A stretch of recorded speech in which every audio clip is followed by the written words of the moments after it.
remember going in and seeing Trevor Brennan, the first team room I went into. I just had a bag open, and he was just taking a load of Lucas 8 Sports and putting them into his bag. I was like, is he stealing these? What's happening then? And then someone saw me looking at that, and I was like, oh, no, you're allowed to take all that stuff off to your room if you want. Oh, yeah. It's like, what, free? The Lucas 8 Sport? This is deadly. Joe presents House of Rugby, together with Bank of Ireland, proud supporter of the 4 Irish provinces. Hello and welcome back to House of Rugby, together with Bank of Ireland. I'm Greg O'Shea, and as always I'm joined by the lovely Lindsay Peat, but she's brought an old partner of crime with her today. Yes. Anna Caplice. Yes. Very welcome to the studio. How are you doing? Great, yeah, thanks for having me. Yeah. Doesn't she look pretty in her pink? She Thanks does. very much. Yeah, she looks like a brunch ice. That's what I thought. Yeah, today. thank you. But that's a summer favourite. That's what I was going for. Yeah, I kind of thought it might be a bit... Well, to be fair, the sun is out, but it's still freezing. Apparently there's a snowstorm on the way. There is, yeah. Listen, Ireland is like my humours. It's sunny, it's snowing. It's just, you never know what to expect. I know, you're 100% right. Now, how do you two know each other, obviously just from the rugby background? Yeah. Yeah, we, around the time...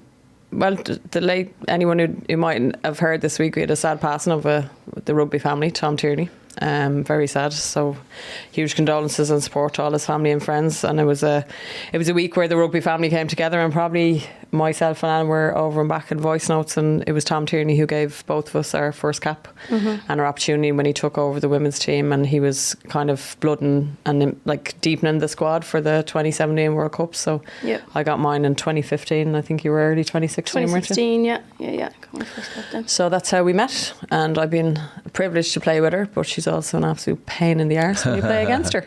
So, and thanks so much. You're welcome. Same to you. Yeah. And we played together in Barbarians in Twickenham, and we set new records with that. So I'm sure we'll go into that in our chats. But absolutely, yeah. We've been through it all. Really, we've had an emotional rollercoaster, to say the least, haven't we? Absolutely. We found out as well that we have our families live really close to each other in Cork, which we didn't discover for a couple of years. Yeah, only recently, probably in the last 2 years, isn't it? Yeah, but very obscure, out in the countryside, but 2 houses right next to each other where my dad grew up. And then Kildare. My dad's sister's husband, Bob Conlon. Bob, you're getting a shout out. One and only, you Cork man, you. And he is married to my auntie, and they are neighbours of Anna's family in Kildare. Brilliant. You're well connected, so lads. We are, yeah. So, me and Anna know each other from back in the day. She was the head coach of the Junior Cup team, Crescent College. And she coached you? I know, I was assistant coach. Jesus, Lindsay. Yeah. And I was head coach. I was assistant coach for a year in Junior Cup. Oh, that's lovely. Yeah. How long ago was that now? It's a good 5 years ago. That was 2017, because it was just after the World Cup. Yeah. I remember that. Yeah, you had a lot going on then. You were playing internationally, teaching and coaching at the same time. Yeah, it was busy year. Yeah, it was crazy. Then we'll delve into your career now at the second part of the show. And also, coming up later, our very own Pat had a chat with Brian O'Driscoll, which is a very good one in the build up to Scotland versus Ireland coming up this weekend. So that's going to be a good one to listen to. How excited are we for that? I know, I can't wait for it. It's going to be a great I feel like I'm getting ready for that game. That's how excited I feel today. I'm like, game week. I talk about this all the time, but the lone piper on top of Murrayfield Stadium, when she starts to play Flower of Scotland, she's done, and then the pipes cut out and it goes a cappella. It's unbelievable. Can't wait. I love it so much. I can't wait for it. Yeah, I love that time, but I'm just like, this could be the banana skin. We've 2 potentials, but I feel like do you Ireland. reckon? Nah, I think we will win, but if anything, Finn Russell's kind of he's that sadistic nature, hasn't he? He just will turn it on when he needs to, and I just feel Scotland are going well. I think they were unlucky against France, to be honest. I would have liked if they had beaten France and this was a Grand Slam showdown this weekend. I would have loved that. I think that would have been what we needed this weekend, but it'll still be, you could be right. Girls, you're going to have to hold your horses. You're getting too far ahead in the show now. We're going to talk about Scotland and Ireland. Sorry, I know. I feel like we're on the pub crawl and we left. I know you're both very excited because your friends back together, talking about old times. Come on, sweetheart, come back in. Come on. Sorry. So let's bring it back to what we're all here for initially, the URC and my very own Munster. And Anna's very own Munster. Yeah, outnumbered. outnumbered you in. I know, but you still wouldn't beat Leinster even if the two of you just played me. Well, we'll see. There's plenty of time left in the season. I'm going to clip that and play it back to you when we reach in the European Cup and final. replay it because I'm going to be rubbing my hands. But Munster were playing in Anna's very own Cork, and they won 49-42 against Scarlets. No one was tackling. It was 13 tries. It was an unbelievable game. Munster nearly lost at the end, though. There was a chance that Scarlets could have come back and won it, but it was a good enough performance, wasn't it, Anna, across the board? Yeah.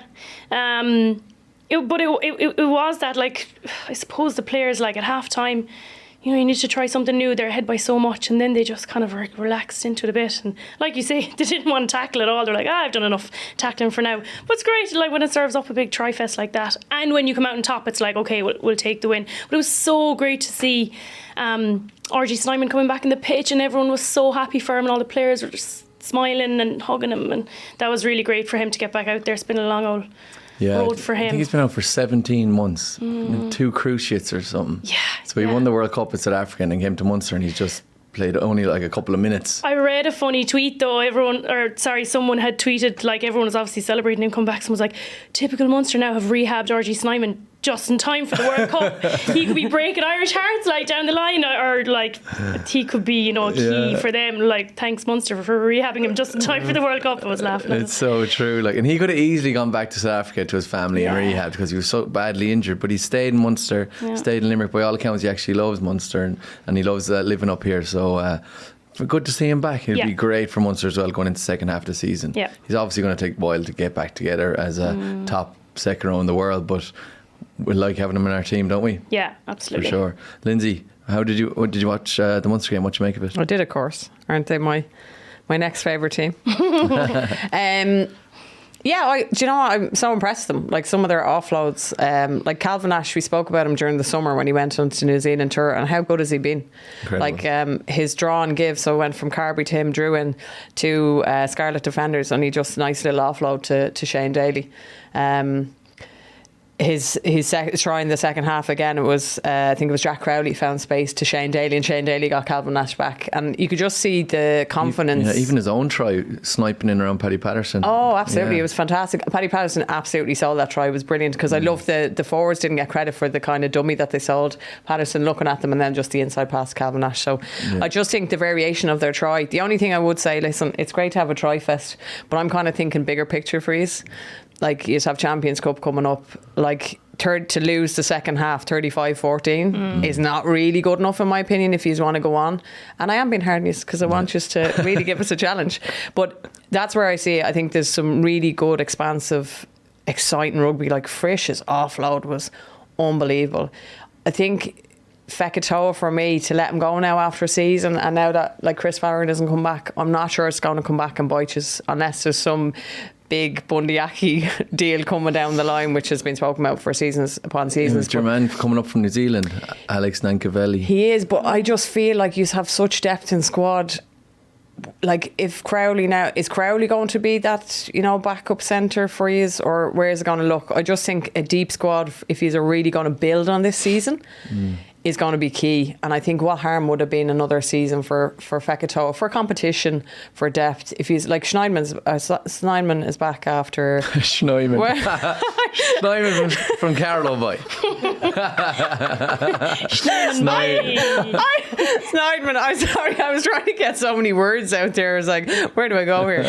But he was a big signing, but 17 months out with an injury, that's how rugby works. If it's an injury, it's never like a small little injury, like you have a bit of a bruise, so I just think they're just playing such good rugby. I just thought there was game management could have come in a little bit into play for me for going forward. Yeah, the wheels came off the wagon a bit. I think, as Anna said, that they must have just relaxed too much into it. And Scarlets are a decent outfit, so they just picked the holes, they got their tries. There'll still be a big Monday morning review in Munster trying to analyse the 42 points they let in, and as you said, Lindsay, that's not going to do well in the European Challenge. No, because there'll be better teams who will finish them off. Yeah, exactly. But you mentioned there Chris Farrell heading away, which is a big loss for Munster. I'm not sure where he's going. It's another rugby opportunity, is what was put out on social media. He's been through a lot, so I hope he's doing all right, and wherever he's going, we wish him the best of luck. it's a big loss for Munster. And as you said, Feketoa is heading away as well. But Munster doing okay. We have Snyman back, so we're happy enough with where we are. Schneider from Carlo. And talk about Lindsay's Leinster. They were away to Edinburgh. Yes. And they ended up winning 47-27 with what I would say their second string team, and they were just incredible again. They started slow though. Jesus Christ, Edinburgh came out with 2 tries. Yeah, they came out punching. Yeah, and I was like, finally Leinster are going to get stuck to them, and then they just came out and scored a ridiculous amount of tries again. Yeah, I think at half time it was like 21-15, so it was very, very close. It was like nip and tuck. It was like 2 heavyweights, and the absolute speed of the game and the physicality of it, and yeah, like Michael Milner got two tries, Scott Penny got 2 tries. I think, there's a lot of arguments about his inclusion into Ireland, but I mean, I think since the turn of the season, his stats are off the chart. 114 tackles, 74 carries, 422 metres gained. This was all before the Edinburgh game, 2 tries, and he got 2 on the night. So for me, I think Scott Penny gives both sides of the ball. I think he knows the systems. And then look at his try with it was like a ping pong machine, wasn't it? For those tap and goes, myself and Anthony there, where you're like, you tap and you're just waiting on this like wave of defensive like pressure to absolutely break you into, whereas Leinster just kept moving the ball into that soft shoulders, and it's nice to see that adaptation around the 5 metre line instead of just going. Yeah, it's nice. It's literally hook it to my veins. Like every team is doing it. Like I love it so much. I'm kind of annoyed that we're not a bit younger, Lindsay. We can still try. I'll come over to Spain. We'll play a bit of tens. Yeah, come over and play with me in Spain. Yeah, it's so intelligent, those tries, isn't it? They're really doing their homework. It's incredible to see. Yeah, it's so hard to defend as well. And every time you use a different move, it gets even harder to defend. So it's just... That's what the commentator said. He was like, oh yeah, you know, oh no, I think it was Mike, well, what I was watching on was, I think it was, anyway, Mike McCarthy was there commentating. It was obviously ex-Connacht, Ireland and Leinster, and he said, oh, you do your review, you know, the opposition, and you think, oh yeah, no, we have this, you know, tap and go covered. And then there's like an extra little twist on it, and it's an easy try, and I think it's just easy money in the bank. But even positional changes, we saw Frawley back, but he's there back at full back. I think Jordan Larmour, to be honest, his endeavour and his enthusiasm to try and just get back in an Ireland jersey, but he's still not a patch, I don't think, on some of the performances we're seeing in Ireland jerseys at the moment, which is so unfortunate because he's still such a skillful player. Who else? Jamie Osborne with his crossfield kick. We're seeing just different variations in his game every week. So I just think 19 from 19, lots of players being blooded. I think it's testament to Leinster. And I know I'm biased, but I just think to go away to Edinburgh, who are very good. Like Hamish Watson was in that team. I mean, they're not, you know, there's so many experienced internationals in that Edinburgh team. It's not like you're going to play one of the Welsh teams without being offensive, who, you know, we're not even seeing the top half of the table. So I think you know, and even, there's just so many players who are trying to put up their hands and putting in good performances, and they're not even getting near an orange setup. So it's saying a lot for Irish rugby at the moment. Well, and you played in the back row, and how amazing it is to see the likes of Max Stegan and Scott Penny like playing at the top of their game, and they are nowhere near really an Irish squad. I know Scott Penny got called in to train, but he's not going to be starting an Irish team anytime soon. No. It just shows the depth and unbelievable level of ability in the back row in Leinster. Just the way that the ceiling, or whatever we want to call it just keeps being pushed up. They're challenging each other so much because they're all so good that if you're off the mark, you're going to fall down the pecking order really quickly. So like, just to be playing so well but constantly pushing to get better, like I wonder what just a perfect like coach's dream nightmare to have like so much like fiery competition, like to give them feedback. Okay, I need you to do this, or this is what we need to work on, or this is how you're going to improve, because those players are like, okay, what do we need to do next? What do we need to do next? And it's brilliant. Like sparks are flying. Like, if you think about it, like the Irish guys are out Van der Fleer, Conan, Doris, and then you forget about those guys, and then on the weekend for Leinster you had Will Connors playing, who's an Irish international, you had Scott Benny, who's in the Irish squad training, you had Max Deegan, who's Irish capped, you have Ryan Baird, who's around there as well. It's like, that's 7 international quality back rows just sticking around Leinster. Then I'm like, are these guys nearly going to waste? Like, should we like spread out the love a little bit? We'll take a few of them, put over to Connacht, put over to Ulster. I was actually having dinner with my sister on the weekend, and she wouldn't be as rugby knowledgeable as you two ladies, but she said something like, why don't the RFU do like a draft and like put the best players in like the worst provinces and stuff? And I was like, do you know what? That's actually not a bad idea. Yeah. Because they're all just sitting in Leinster. I think there's one thing from the States we would take, like it's bamboozling on anyone who doesn't understand the draft pick. It is basically to share the wealth that you kind of get your opportunity to get that top pick.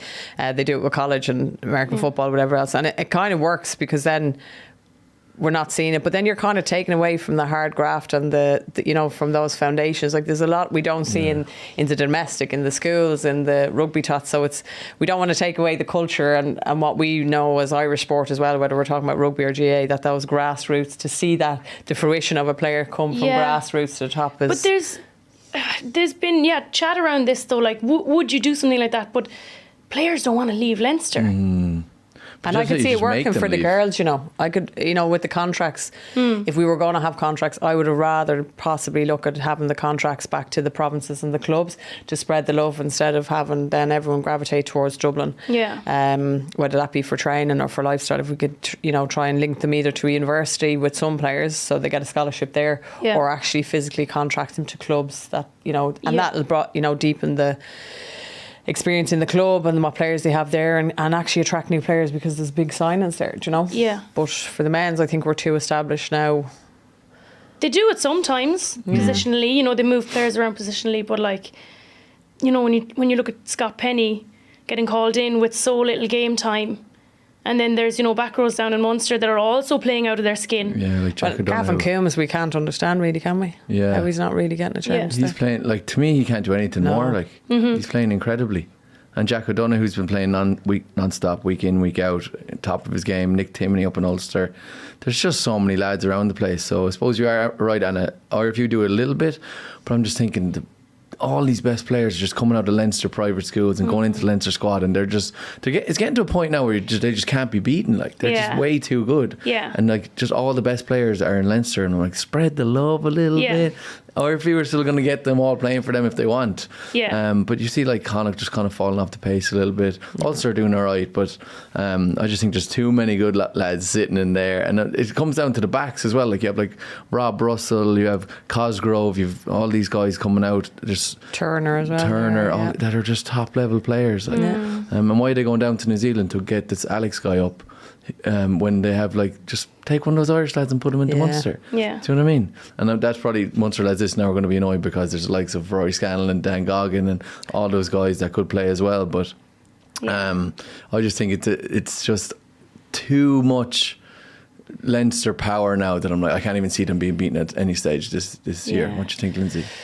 No, I think I can't see them really in the URC anyway. Champions Cup was a kind of different ball game. You're kind of extending out there to a top class European teams who have a lot of money to match what Leinster have through their academy and everything else.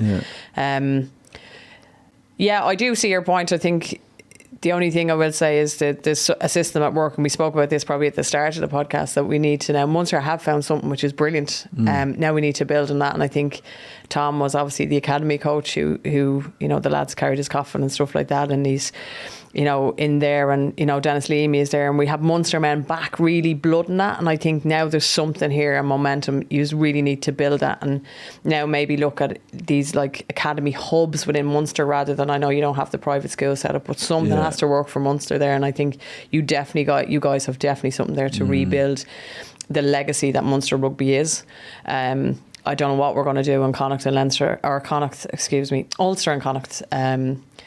Because it's disappointing with, Ulster have, they have the similar school system. There shouldn't be an excuse there. Connacht definitely need a little bit of help in hand, because I think historically just the geographical area they're working out is so diluted with GA and everything else. Yeah, in fairness, Ulster are third in the URC table. They're doing okay. But I just think, Anna, you worked in the school system for a while coaching. Like, it's just, you can't even compete with the Leinster private school system, can you, when it comes to rugby? No, it's just, you're kind of going in to those games, and those young guys are, driving up to the kids, like driving up to Dublin on a Saturday and cricket scores, and they're looking at, well, like when we were coaching there, like it was a big commitment. Like there was lots of sessions, they were doing gym, and this is junior cup, so it's starting to kind of feel like a professional program.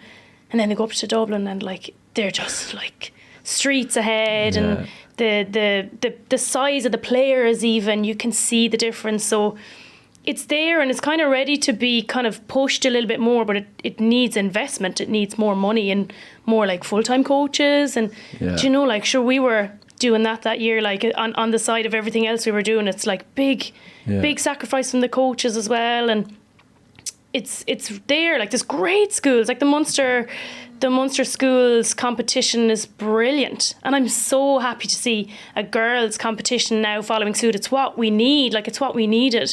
So if it's there, it's kind of like just ready to be like pumped up a small bit in Munster to catch up to what they have in Leinster. Yeah, and it's not taking anything away from Leinster or being spiteful. They've just built the system, like, you know, over years. I remember going up when I was only a nipper, like 14, 15, up to Clongowes to play them. And it's like driving into like this multi-million-dollar estate. And I'm like, there's no way we can compete with these lads. And we just about did, hanging in there. Yeah. But it's also the pool of players coming out of all these. Like Dublin's obviously the most populated county in Ireland, like so all the people are going to be based here, so that's why they have a bigger pool to play from. They have more money, they have more players, but I just think a bit more love and care given to the Connachts and the Munsters and move these guys around a little bit. We could end up talking about this for ages, but it's getting to a point now where Leinster are just unbeatable. Like the only one that can maybe catch them is La Rochelle. That's it. And it is, I do get it as a competition, and as you know, we don't want to lose supporters either, you know, because you can sometimes look at the schedule of games and you're kind of like, you know, even as a Leinster fan, you're like, okay, what's the game like? Or if it doesn't interrupt or clash with anything else, of course you'll watch it. You're not, I'm not a fair weather supporter, but I suppose you'd be as good watching the highlights because you know what you're going to get. Does that make sense? So you just want to, I suppose, want more competition in the URC, and that's across the board. Like we've obviously spoken about the sham that is Welsh Rugby at the moment, and hopefully they're going to get their act together. But it is nice to see the likes of Edinburgh, and they could have beaten us. Do you know what I mean? They just, the firepower and the depth of the squad, and the lads just knowing exactly what they need to do at the right time, and they just stick to the process is phenomenal to watch. But I think it'd be nice to see, as I said, the likes of Connacht, and we'll go into their game now. Yeah, well, that's what we're going to do now. Yeah, so as you mentioned there, you mentioned the Welsh Rugby Union. For some reason, Dragons are still holding it together somewhat. They were at home. Connacht went over and beat them 22-20. But Dragons put in a good performance. But it's a good win for Connacht to get away over there, and they had a good couple of tries. They fought hard against the Dragons, who were up for the fight, which I was surprised with everything that's going on in Wales at the moment. But they could have won that at the end. Davies, I think the O'Halford, the fullback, he could have. He had a penalty. They got a turnover in Connacht's half. Connacht were trying to play out of their 22, and Dragons got a turnover, and they kicked, and they could have won at 23-22, and it just went to the left and wide, and I felt actually at that moment I was like, that just epitomises Welsh Rugby at the moment. You know, working, the players themselves working so hard to make things right. It just went just to the left. Yeah. Do you know, but actually they scored some sublime tries. Like the offloads to their wingers, like they scored some good tries, and I think Connacht really were blessed to get out. But it was funny because Jared Butler came off the bench and he scored within 2 minutes off Maul. I think Dragons' discipline was poor. And Brendagus got a nice try. He got a lovely try. He had a nice break and he turned well. He was looking for an offload and then realised he was actually over the line, just put it down. And Dave Heffernan, again, another guy who came from Leinster, who's settled very well in Connacht. He came off the bench and scored a Maul try. So again, they had nice variations of tries. But I think again, just, you know, it was 10 apiece at half time. I think just again, Connacht make life really difficult for themselves. And I think again, like when they're missing Mac, when they're missing Bundy, it's nice obviously Cian Prendergast released back in, you know, those players who were in and out of camp, but when they're missing their big guns, unfortunately they do struggle, that's where the issue is. You know, that's where the inconsistency comes in for them, you know. So if we can spread the love to kind of, because Adam Byrne has been there, but again, he's just hindered with injuries, so he's in and out. You know, Peter Dooley, the same thing. You know, so they have some good signings, but unfortunately, they're the fellas who've just unlucky with injuries. So again, the inconsistency even of the big signings they've had it just epitomises them at the moment. So yeah, for sure. We should probably mention that Dragons actually got a red card around 13 and a yellow card. They played with 13 men. So that says a lot as well, like that they only just scraped the win, but it is away from home and it is the win at the end of the day. So fair play to Connacht, and we should probably give a mention to Kieran Marmion, who's leaving Connacht. I'm not exactly sure where he's going? Anyone has He's any going insight? to Bristol. Going to Bristol, Yeah, is he's he? going over to Pat Lam, isn't he?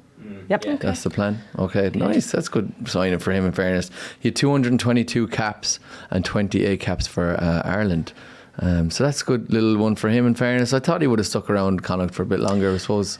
I think it's a good move for him, do you know? Yeah. He's just, he's down the pecking order at the moment, and like Caelan Blaze is having a great, you know, he's unlucky not to be in, like he's in another position. We're talking about back row, but like scrum halves at the moment, so we have a great depth. Like Luke McGrath played the weekend again, I thought he was an exceptional. So, you know, you've so many nines there at the moment, and Caelan Blade has cemented that jersey. So I think Marmion, towards the end of his career now, deserves that probably bit of consistency and just getting game time, and I'd say that's the only reason he's moving. I don't think, I'd say it was a hard decision to make, but just you just want to be playing, you know yourself with that, and he's just not getting enough game time at the moment. Yeah, and you have experience in that. You played for Munster for a while and then went over to Richmond and then Harlequins. So do you think it's fair enough that these lads decide to move abroad and play their rugby? Yeah, I do, because personally, me, I just love adventure and like living somewhere new and getting to know a new city, and I just get such a buzz from that. And like, if you can use rugby, that's what I'm doing at the moment in Spain, do you know, and I studied languages, so when I left college, I was like that year or kind of around then into the Irish squad, so I never really got to live places where I could use my languages. So England is kind of the furthest place you could go and still be in contention to play for Ireland. So I went for it, and I lived over there in London, which I loved, and Richmond for years, and won a premiership with Richmond, and then Harlequins, and played a season in Gloucester last year. But since since retiring from Ireland last year, I'm like, okay, I've got to use my languages now. So that's what I'm doing at the moment, playing in Spain. And like, I do think, you know, when you hear the players that are kind of down the pecking order, you're like, oh, they could have got more caps for Munster now, or he might have been in with a chance of getting back in with Ireland. You could sit and wait, and all of a sudden your kind of playing days are gone. So I definitely like don't begrudge like any player for looking for kind of an adventure and somewhere new to live and something new to do, because that's how I am personally as well. Matt Hansen said that to us as well, didn't he? Yeah. He just wanted to, you know, play, like if he got to travel the world while playing the sport he loved, it was, and now getting paid for it, and look at him now. Yeah, true. Yeah. Playing on the wing for the best team in the world. Yeah, in fairness, you only have maybe if you're lucky 10 years playing professional rugby, and you might as well take your opportunity to see the world and get paid to see the world. Yeah. And I do think it's like a good friend of mine, Sam Arnold, played for Ulster, then he played for Munster for a while, got his Irish cap, and then he just took a big contract over in Brive. And I was chatting to him a couple of weeks ago, and he's just had a little baby actually, and he said he's never been so happy, and he's delighted he didn't stay in the bubble. And he said people don't realise that they're stuck in a bubble here, like tripping away week in, week out, and he would kind of like realise that he was nowhere near Irish team. I think lads he was like, lads need to realise that they're not going to get into the Irish jersey and to go make the most money you can in the couple of years you can, because you're going to have to retire and then start a career straight away. So you understood that, obviously. Yeah. And like, God, it is hard, because if you do stick it out, you know, and it's, do you know, whatever percentage of players are that lucky to actually finally get an Irish jersey, but so many that wait around and they get neither that, you know, adventure abroad, or, do you know, that they don't get the big contract. So or get to play with Ireland. So that's a very hard decision to make. Do I give up on my dream, or do I do this or do that? Like, it's very hard, but, do you know, that's lovely to hear now, like, about Sammy, because I remember him playing in Munster, like, that's and especially in France, like, just the style of living there, and you know, to kind of have young kids over there or bring up a family there, like, that's lovely. It's a very popular thing for rugby players to do. Completely. Yeah, I'm very jealous of him, to be honest. Yeah, I know. You never know. You never Still know. time. I'm still only a young fella. Yeah. Breve, if you're listening. La Rochelle. I wouldn't even make a fucking training squad at this shape. Moving on now. So Ulster were in action away in Cardiff, and they won 40 points to 22. It was actually a really good game. Nathan Doak, 17 points, including a try. Yep. He had a fabulous game. Another scrum half, just playing out of his skin, Lindsay, as you said. James Hume was back in action, seemed back to himself. But one person I do want to mention was Jacob Stockdale. Finally seems to be the Jacob Stockdale of old, shaking off that injury to time out. His try was beautiful down the left wing. He was on a tiny little area, I'd say half a metre, and he chipped over and scored a lovely try like Jacob Stockdale of old. So do you think he's coming into good before the World Cup? I'm going to be really mean. Yeah. So his try was excellent. it really was. And I could see the confidence of James Hume and everything else. But he bounced off a tackle that he should have made for Wainwright's try. In the first try. And I think this is unfortunately probably the one area of the Jacob Stockdale of old that, you know, would have been the Achilles heel. And I think if we, you know, and I'm not being harsh on that. I know I seem like I'm nitpicking, but I'm kind of like objectively looking at James Lowe, who's really improved his defensive positioning and his tackling. The same at Mac Hansen, same if we look at Jimmy O'Brien and Jordan Lambert. There's areas that have improved, and I think we spoke about the back row, and you're not only looking at this individual try, which is exceptional. It was exceptional. His little deft chip, and then to be able to finish it with like 3 or 4 players chasing him and hanging off him was exceptional. So I can't take away in what he's been through, but I'm like, I just don't see him there right now. He's on the right trajectory. But there's areas now he needs to, and that's what I'm saying. It wasn't like a rush try. It wasn't like a breakaway try where he had to just make this one-on-one tackle. Like, there was still time. It wasn't a player coming at him at speed. He should have taken him down. And I know I'm like, it's easy for me to sit here and say I've missed loads of tackles, and you don't want to nitpick, but I'm just like, it also, again, is just bringing us back to the level that the Irish players are at right now. And I would hate to be that person outside the bubble trying to get in, knocking on the door going, please let me in, because you have to be near perfection for every game. Yeah. That's and so I think true, he's trying. It's like Jordan Lambert, they're trying so hard, and the endeavour and the work. Like, I can imagine it just being exhausting, going, Jesus, what have I to do here? You're just waiting on someone, really, and you don't wish it on them, but you're waiting on someone to get injured, aren't you? You're like, please, where am I going to get my opportunity here? But it'll only make them better. 100%. Do you know, he'll be picturing that bounced off tackle now.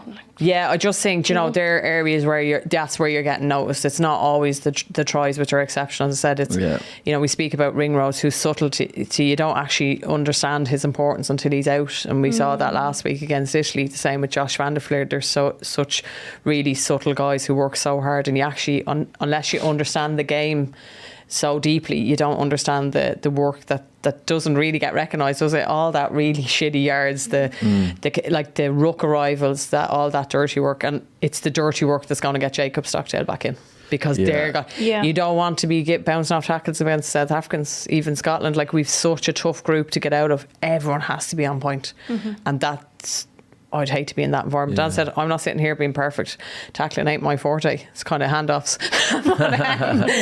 But that's where I'm going, you know what? I'm rooting for him, but I'm like, come on, dude, you need to do the other dirty bits. Yeah, no, you're so right. To get into that Irish back three, you have to be making so many little mistakes. Like, you can't really be making any big errors like that, especially schoolboy errors, falling off tackles and stuff, because everyone's playing out of their skin. But Ulster as an overall team, they're doing okay. They're in 3rd place. They're into the playoff spots, and they're probably nicely in there. They've won 10 out of 15 games, and they. Remember, they had the kind of shaky bit in the middle of the season. Yeah. They've definitely kind of picked it back up. Like, a good win away to Cardiff. Cardiff are the best Welsh team, 40 points to 22, and they seem to be in a good spot. Like, so going forward, I think, what do you think they'll do? All right? I think they're doing good, because again, their variations of tries, like the Hume one, I thought was exceptional. He didn't panic. Like, he just kept the ball 2 hands, and then until the defender made, and then nice little offload. They scored. Tom Stewart got 2 tries off mauls. So again, they have power up front when they need it, and they have like sublime flashy backs when they need it. Doak as well, to have that little cheeky snipe at the ruck to get his try. Nice pass to Billy Burns for his try. So again, their variation and what they can, you know, challenge against teams, I think they're back on track, and they're building nicely and consistently. So confidence is building, and you can see that oozing. Yeah, in them. Because there's only 3, I think, in-season games left in the URC. So if they keep going the way they're going, they will be in the playoff spots, which is good for them, and I think they deserve it. And who's just above them are Stormers, who had a good win against Sharks to stay second in the table.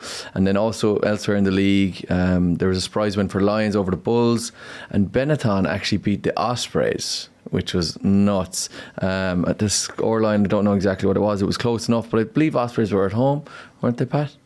Yeah, which just shows that Ospreys must be in dire straits. Or Benetton have been playing some expansive rugby, so I'd say it's a combination of both. Benetton have been the team, I think, to watch this season. Like, they've played some really, really nice rugby, some nice offload, and kicking game has been exceptional. So it's nice to see the Italians' work, you know, paying off as well. So I think, Yeah, Benetton won 21-20 in Ospreys, like, so there was a away win as well, which is incredible. Like, but jeez, where do we start with Wales? I know. We're talking about Ireland and spreading the love. Do we even Maybe want to get into it, like what's going on with Wales? So obviously they ended up playing against England, which is great. It's great for rugby as a whole that they did turn up and play the game, and they didn't get smashed. No, which is good. 10. It's actually a decent game. They played all right. Yeah. But the clubs, like, it's just so bad to see, like. No, as we said before, I think in the podcast, no Welsh teams in the top 8. So even if Connacht do finish 8, which they're in at the moment, I think they have to finish at least 7th because the Welsh team is going to be given a spot regardless, which is so annoying for Connacht because they're trying their best. They've slipped into the top 8. They won't make it at the moment if it stays the way it is, because Cardiff will probably get one of those spots.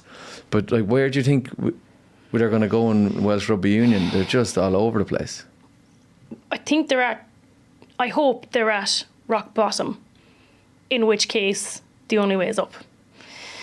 I didn't know where you were going with that, but fair play. Yeah. Do you know?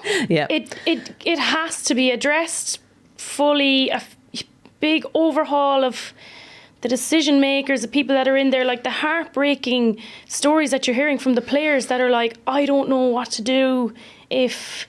Do you know, with my wage, and I don't know why I'm here, and like just the stories that are coming out. It's not just kind of about rugby now, actually. Do you know, it's about life and their family life, and the only way is up. And I say that like from a very optimistic point of view, in that they're going to address it now.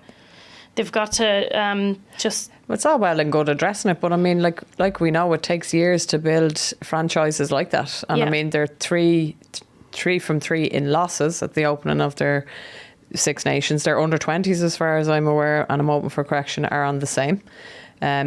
So if that's the structure internationally, you have to look at then what's underneath, because that's what's feeding into it. Yeah. And at this stage, there's talk of merging clubs. Yeah.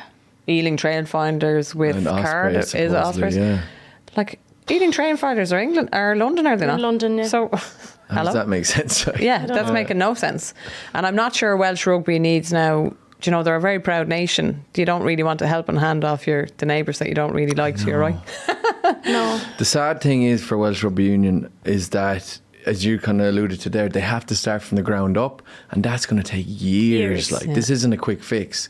They have to go, like, they have to shed away all the crap, all the like toxic people inside the systems, and start again and create. And they might have to merge clubs or create new clubs. Yep. And like, this isn't going to be a quick fix for them at all. And what are they going to do when the Alwyn Jones and the Liam Williams and George North retire? Yeah. Who are they going to put in there? Like, it's actually it's a very precarious situation for Wales at the moment, and they're obviously just holding on for the next couple of months. But then they have a World Cup that they have to deal with as well.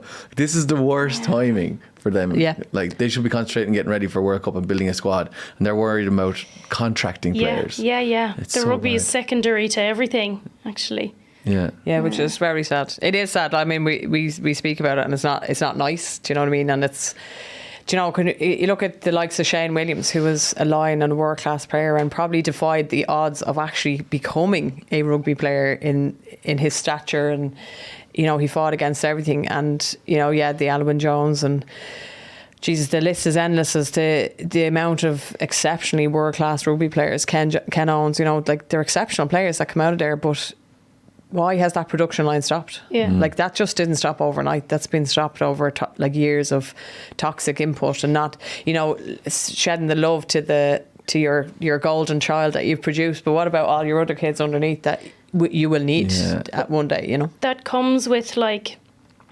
their how successful they've been over the last like decade, and that's starting to like wane, and you know, like last year and coming into this year now, and how they've like just dropped off so much. That's when the problems arise, is when you start to lose. Do you know, if you're winning, so you're right, these problems obviously have been going on for years, but they don't get addressed if you're winning. Yeah, and you have the top golden child covering up all the mess underneath. Yeah, 100%. That's it.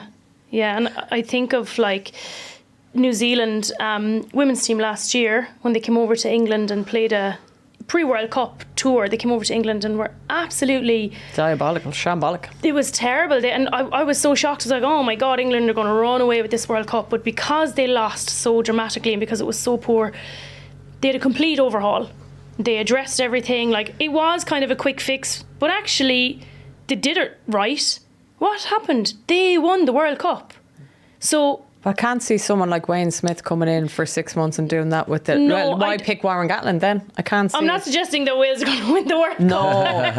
But all I'm saying is that they need to, like, that was rock bottom for New Zealand then. And for them to be able to, like, right, what can we do here? Yes, we've got, and they're working on that. And I was there for the World Cup, and I can see, like, the stuff that they're doing at grassroots and everything, that's all being addressed.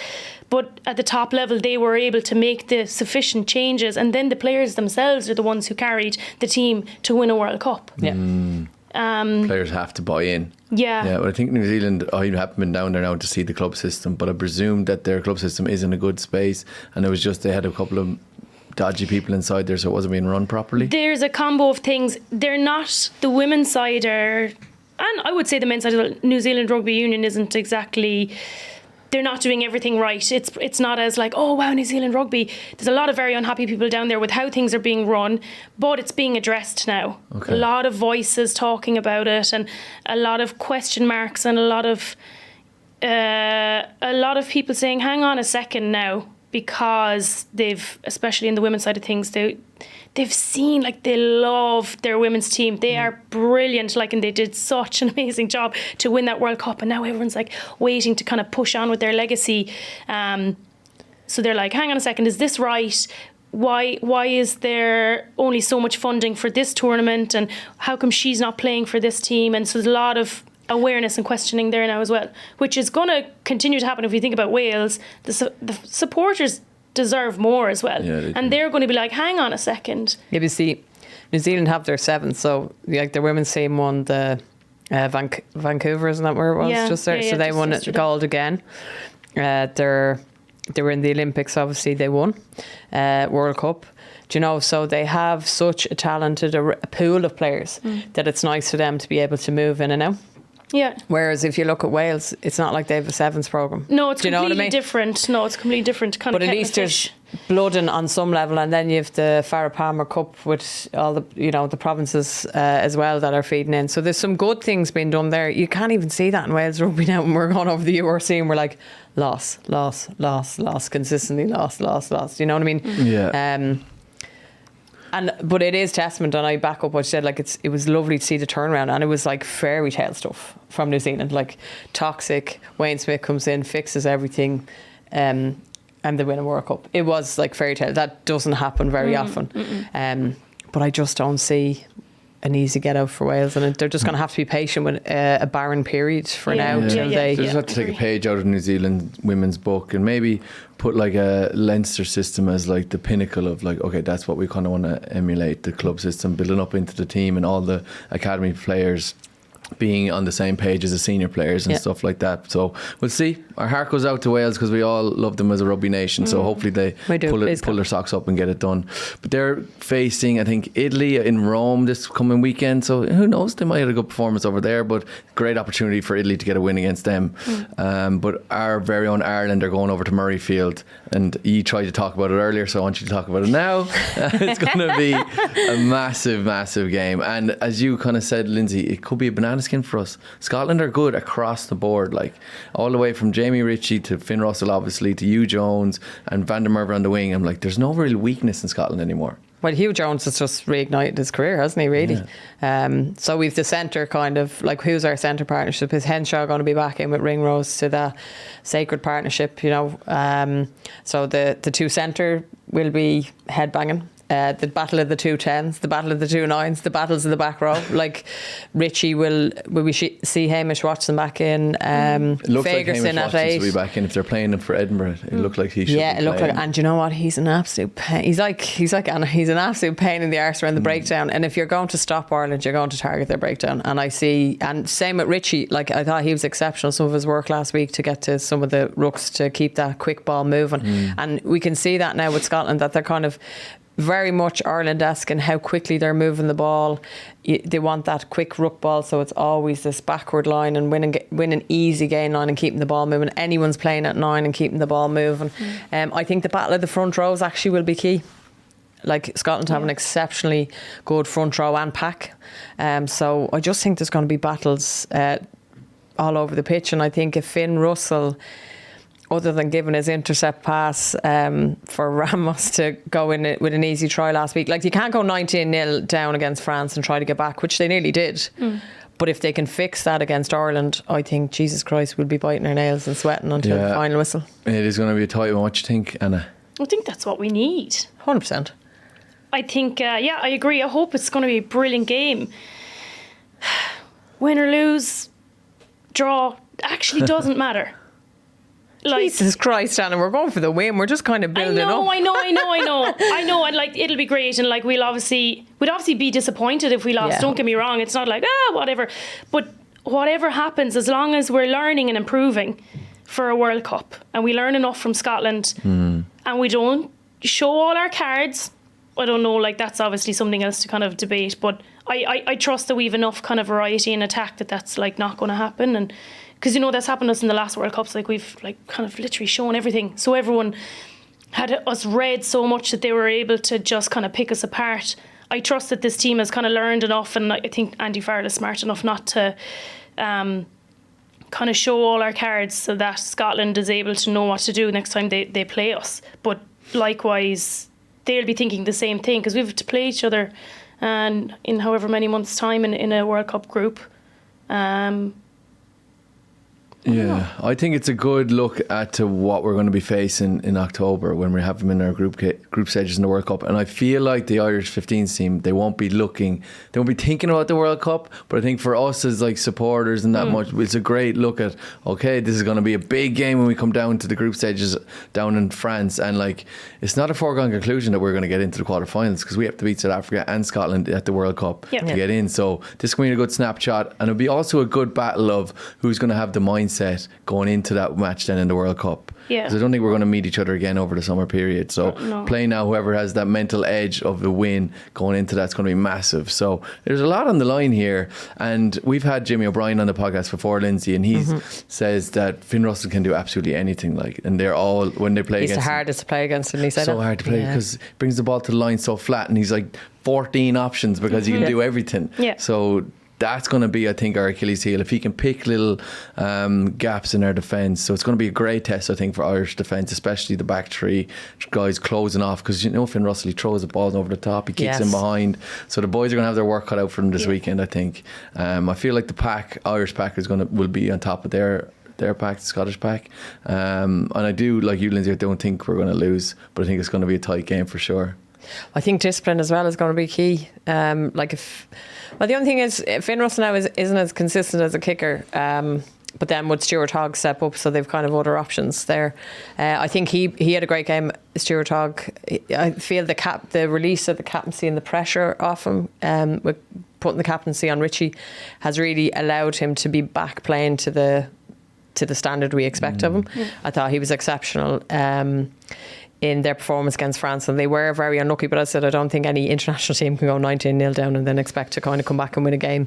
But they did try their best, and I think it will be, I think Finn Russell and Hogg, and how we handle Van der Merwe, because geez, the French absolutely didn't give him an inch. They tried everything in their power to just like bully him and really hard hits on him. So I think discipline will key. Who won't lose a player to yellow card or red card.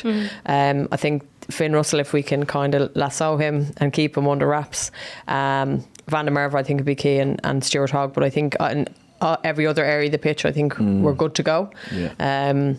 And how we deal with the kicks. But positionally, we were excellent against France, and we kept the ball moving, we kept the ball in play, and I think if we can do that against Scotland as well. And maybe use a bit more set piece and kind of overpower them, a couple of trick plays. I think we'll be good, but I think it'll be exceptionally tight until the kind of last 20 minutes. And do you think it goes back to the normal starting 15 that Andy Farrell likes, or do you think anyone will get a shot against Scotland? Well, who starts in second row now? Because we had this argument, because obviously Tadhg Byrne is out. So who would you start instead of him? It's going to be James Ryan anyway. This is going to be one of them. Surely. And then but who replaces Byrne? Henderson started against Italy. Would you start him again? Pat, don't get upset about this, okay?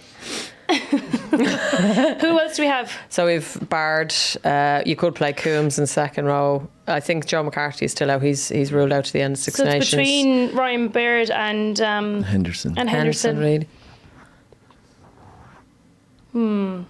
Interesting.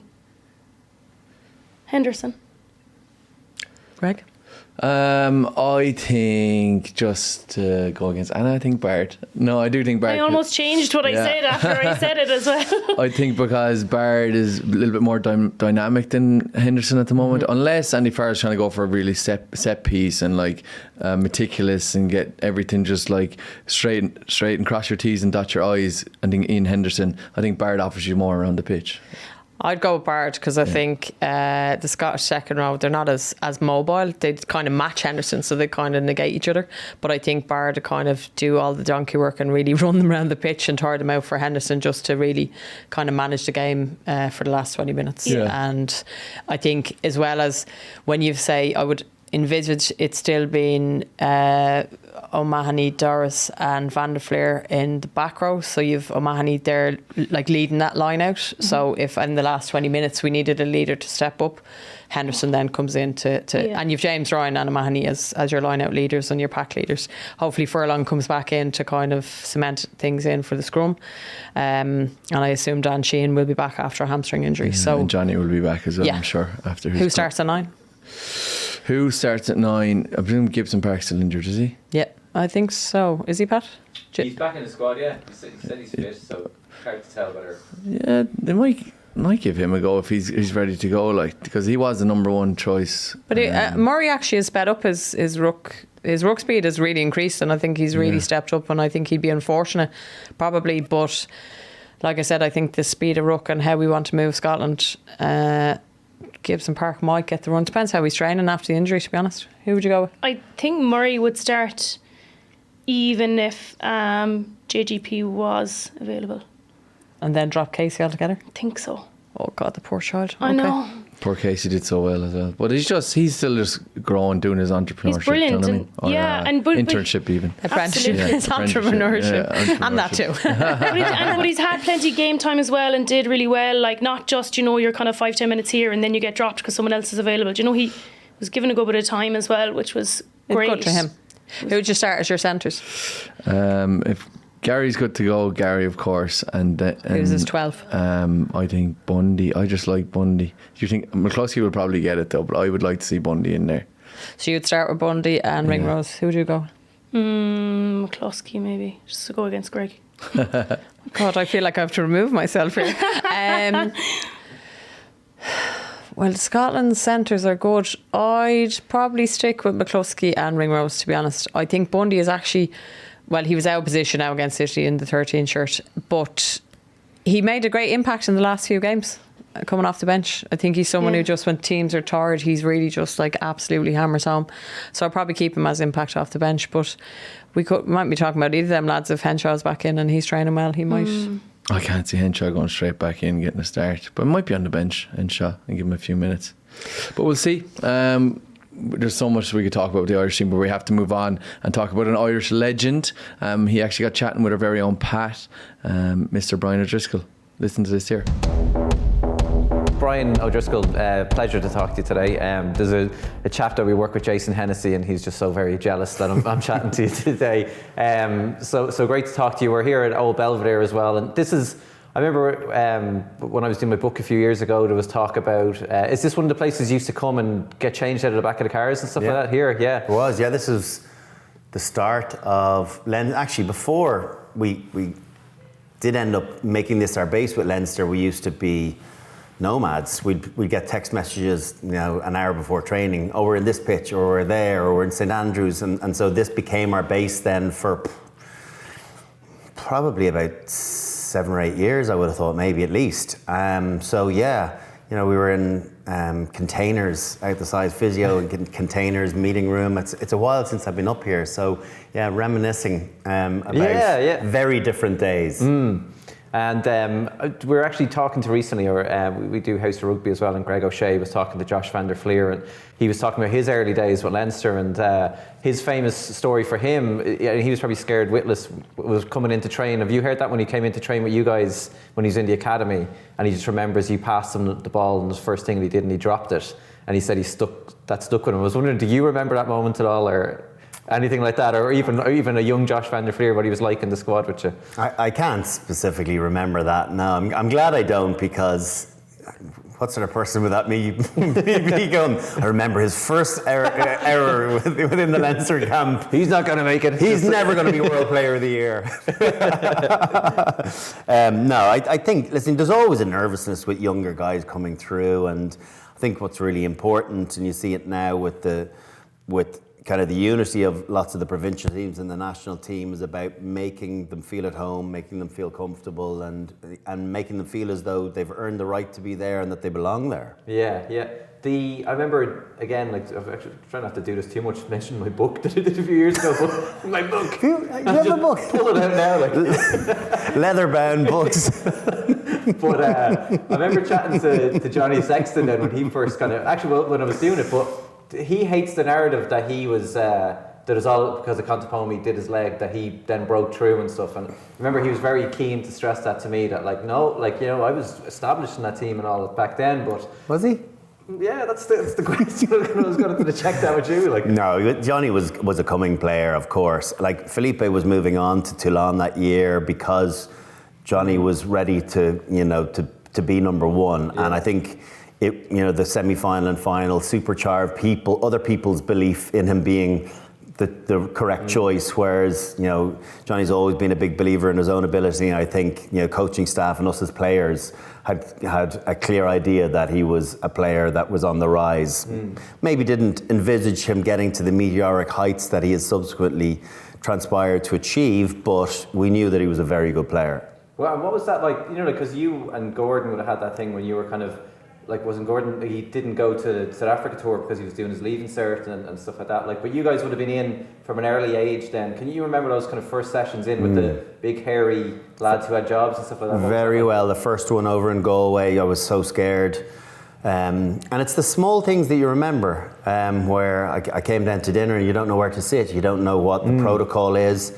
And I think, there must have been a nervousness around me, but Kevin Maggs, who was centre partner for 35 or 40 caps, he saw this and he called me over, goes, come on over and sit down here with us, and it just straight away you're at ease and a bit more comfortable, particularly as a very young guy. We would have been 19 at that stage. Don't feel like you belong there at all. Why am I actually in Irish camp? And then you go out and train, and that's a lot more natural. You're in the environment that you feel as though is second nature to you, whereas you go into team meetings and the team room and see what goes on, kind of like, I don't know what's acceptable and not. I remember going in and seeing Trevor Brennan, the first team room I went into. I just had a bag open, and he was just taking a load of Lucas 8 Sports and putting them into his bag. I was like, is he stealing these? Like, what's happening then? And then someone saw me looking at that, and I was like, oh, no, like, you're allowed to take all that stuff off to your room if you want. Oh, yeah. It's like, what, free? The Lucas 8 Sport? This is deadly.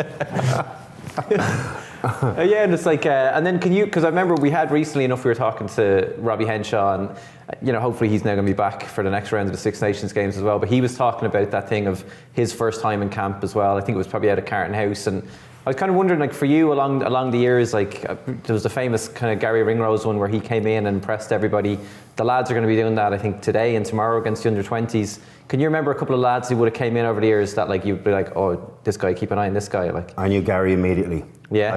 What I couldn't believe was we trained against him, and then he went away and played for the Irish 20s, the following weekend, and then didn't get selected for the next game. And I was like, what are you doing back here? And he goes, oh, I didn't get selected for whatever fixture it was. I can't remember who they were then playing. And I was like, what? Because immediately you could see he got it, angles of running. And I don't think you can, some of that stuff's not really learned skill. I think it's innately part of your rugby makeup and your understanding as to how the game works. Yeah. And so when you do identify it in someone, you kind of, it really stands them apart from their peers. And I thought that was so evident with Gary from very early on. And then it was just going to be a case of him filling out, and he's, what a player he's become. Yeah. There was a lot of people that were very interested to see you wearing glasses at the weekend. This is like almost, there was stories about it, but Driscoll's wearing glasses. I remember you wrote about in your book about how your vision was almost not like blurred when you played, and then did you get laser eye surgery to get it fixed? I worked on a lot of shapes and rather than detail, because I wasn't able to wear contact lenses when I played. And when I went in to get my eyes lasered, the specialist said the only reason I was able to actually play sport was because I'd lost my sight at such a young age that my brain adapted to being able to see different things rather than detail and specifics, but more shapes and maybe at times I was, I'll have a go through that gap, and there was actually no gap there, but ignorance is bliss. So see someone coming. But now I'm back wearing glasses again. 15. I only got 15 years out of my laser, but less concerned about wearing glasses now than I was in my teenage years. Because the range is slightly better now than it was in the 80s, and also I don't have like milk bottle thickness of lenses anymore. Funny, modern science will actually reduce them down 25 years later, 30 years later. And would you have to go now for a re-up? Like, would you bother again, or now as you said, the glasses and I'm not bothered now. Like, I don't even know if I can get another top up on the laser, but I'm only a month in wearing them again, but I like looking at my phone, it's embarrassing. I'm like that one. I'm like my dad, so I've got one pair of glasses. I probably am going to need many pairs of glasses, and inevitable that they'll be misplaced and lost, but it's part and parcel of getting old, isn't it? It is indeed. It's exciting. It is, I was actually listening to, because I think maybe you put it up yesterday, you were talking to Brian McClare and his one. It was a very good one. I was having a listen to it this morning. And I haven't listened back to it. Is it all right? Good, yeah.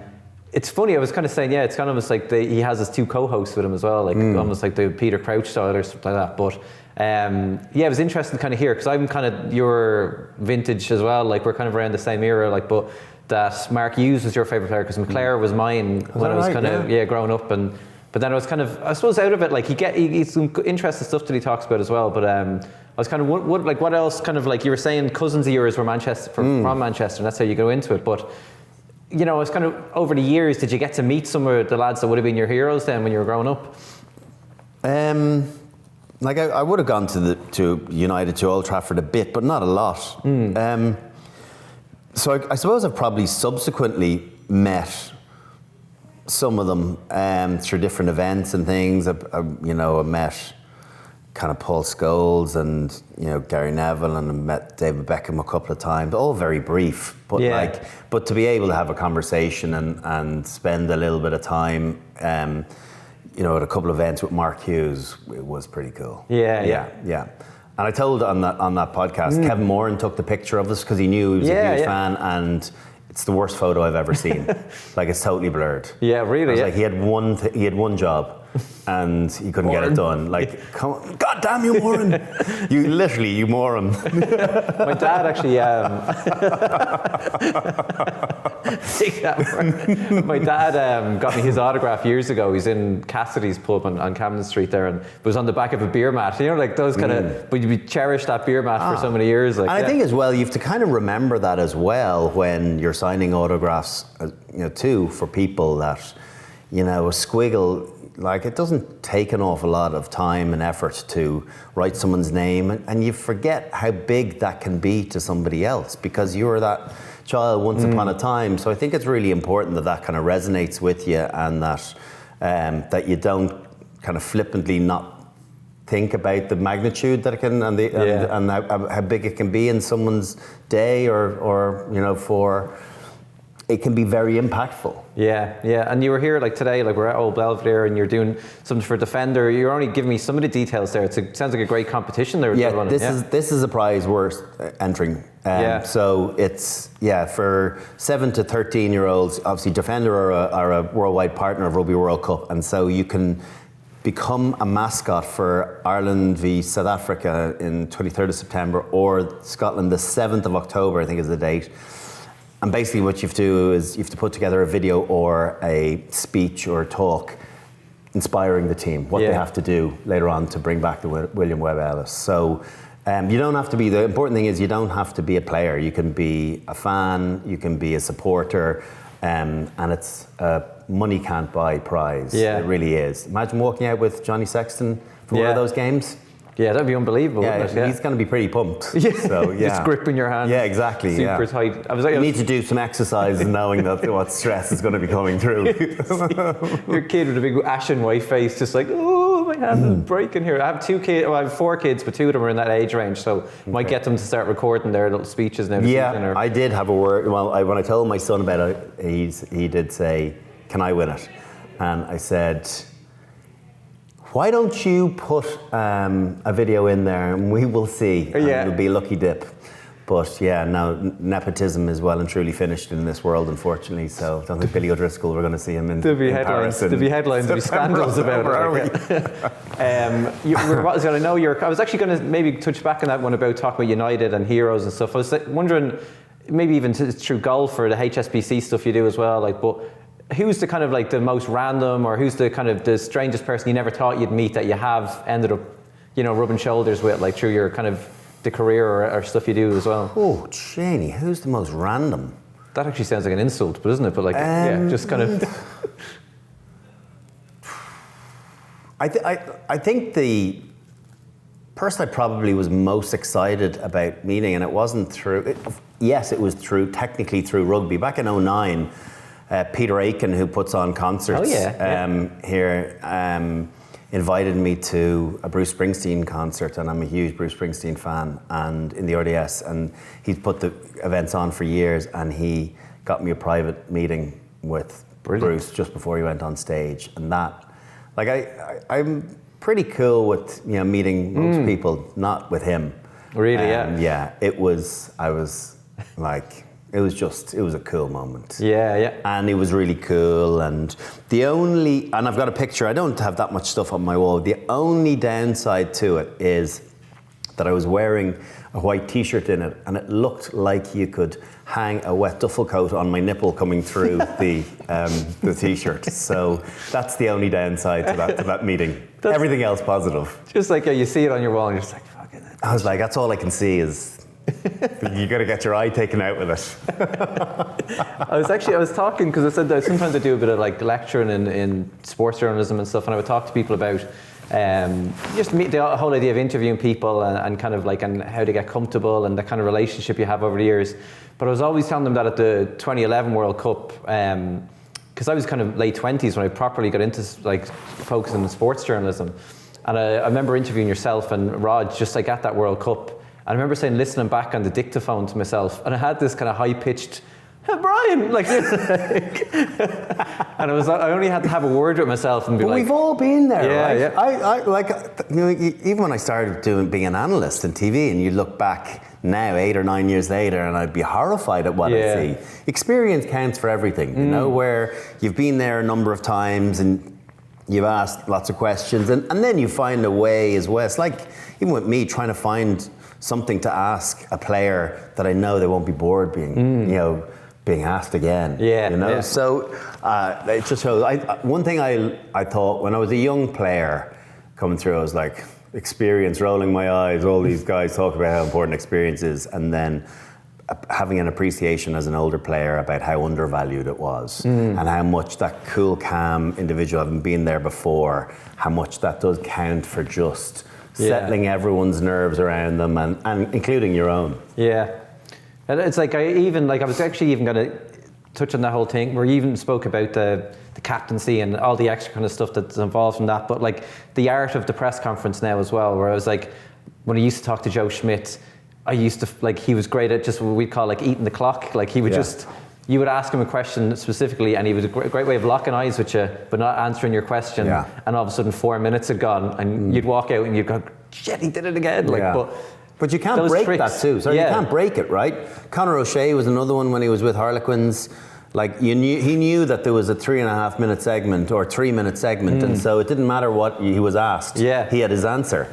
And you're trying to interject, but you can't. But that's just the way these guys know to be able to control the narrative they want told. I suppose they're kind of things that you pick up along the way as well. But it was even in the early days, as kind of like taking over, because a captain is such a young age as well. Is there anything you kind of remember about like an early slip up or something you might have you're just being honest, but then that came back to bite you in a headline or anything like that? The one that really sticks out was very early on. in 2004, England had just won the World Cup, and I was just made captain on a full-time basis after Keith Wood retiring in the World Cup. Their first game back at Twickenham, having won it, and I was trying to have a bit of a laugh in the press conference during the week, and it was something that Roy Keane had said about the prawn sandwich brigade, and we were asking about this, fans silencing the crowd, and I said, oh yeah, hopefully we'll give the prawn sandwich brigade something to joke on. And I was like, laughing in my own head, thinking, that's a great gag. Oh gosh, it went down so badly. Clive had a big bite the next day and was like, oh, people should learn to keep their mouths shut when... Really? Yeah. And then Lawrence had a few choice words for me in the first 5 minutes of the game at the bottom of a ruck as well. And when I say words, it was more actions than words.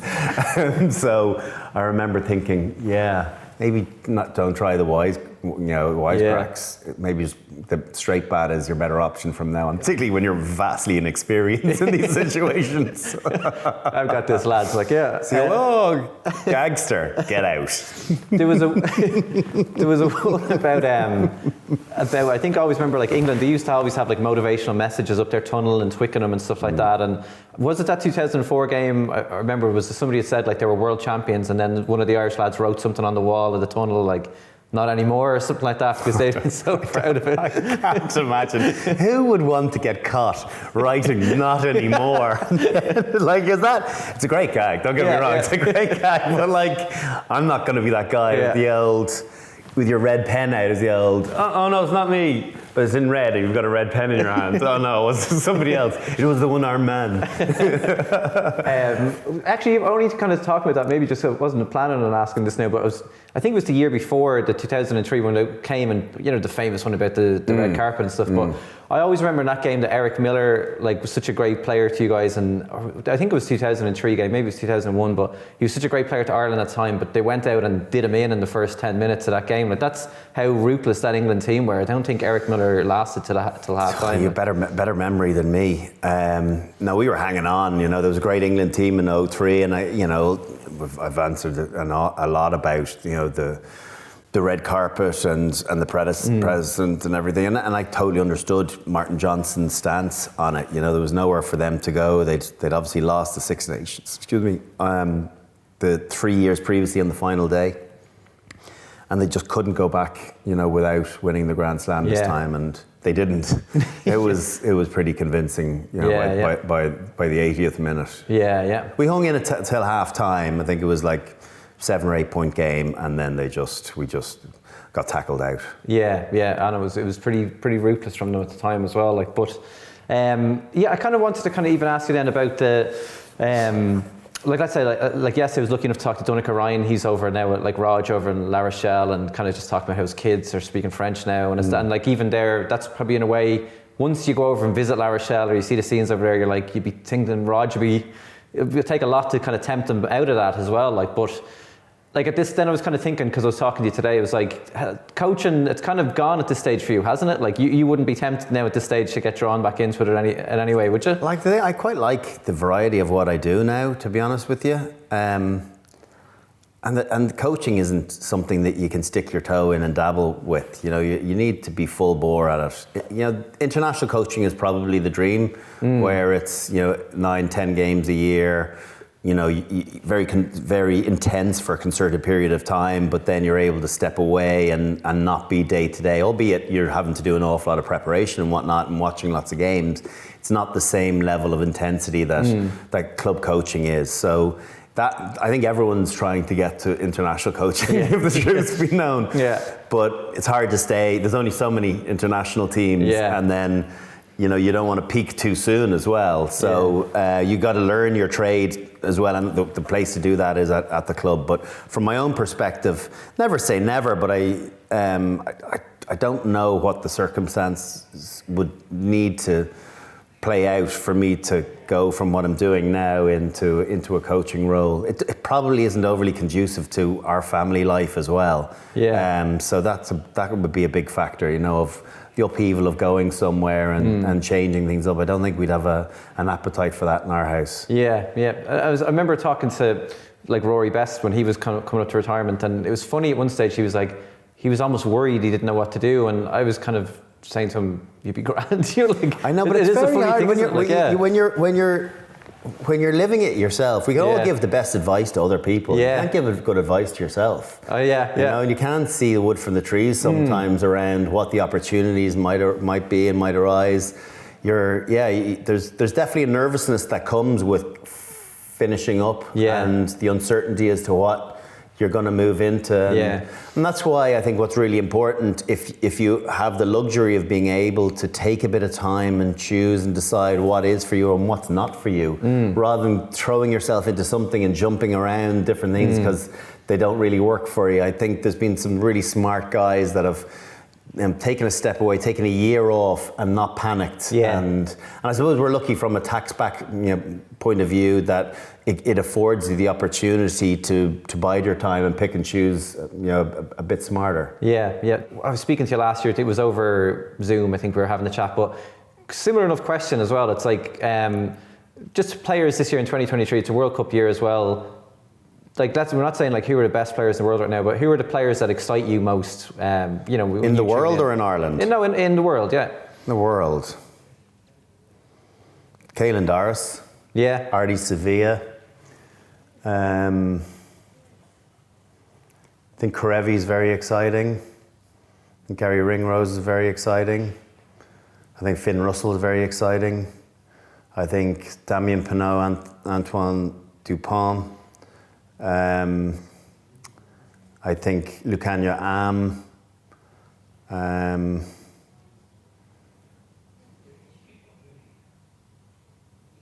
think Carreras, the Argentinian, plays for Gloucester, is an exciting player who probably doesn't get the headlines that those other players would get, but there's snappy 8. Yeah, that'll do you. Perfect. Thanks for that, Brian. Good man. Cheers. All right, awesome chat there between Pat and Brian, and he's mentioning some of the exciting players around the world that he likes watching. Do you have anyone that comes to mind? Anton Dupont. Yeah, of course. Furlong this weekend if he's back. As an exciting player. Yeah.